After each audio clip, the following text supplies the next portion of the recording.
Davaju zdaj še mečken. Kako se vam je pa okus spreminjal, recimo, za moške skozi leta, ker sem slišal, Nina, da je bil obdobje, ko si je padala na kosmate. Kva? Mislim, na kurente.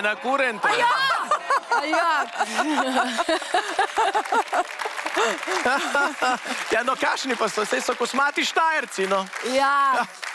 Kosmati, veš, tega nisem še slišala, da bi bil kurent kosmat. Je glasen, je robusten, je težek, je zastrašujoč, je vesel. Kosmat ne, zato si me malo zmedel s tem kurentom. Ja, kurenti so mi zelo všeč, sploh, kad dajo masko dol. Aha, okej. Takrat pol sploh vidiš, kakšen človek spode je. No, in tako, vem, kaj namiguješ. Imajo pa res dobro energijo, no. Jaz moram priznati, ne zato, ker je njen mož bil kurent, ne, še kurent, no. Ne, ni več. Ja, no, po duši si vedno pol kurent, ne.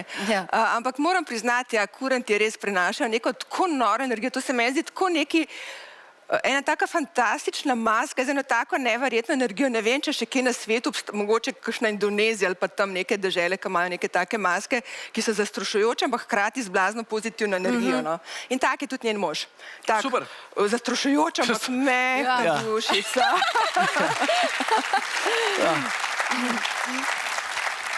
Da bi rekli, da so kurenti zaužent. Ja, so. Zauženti.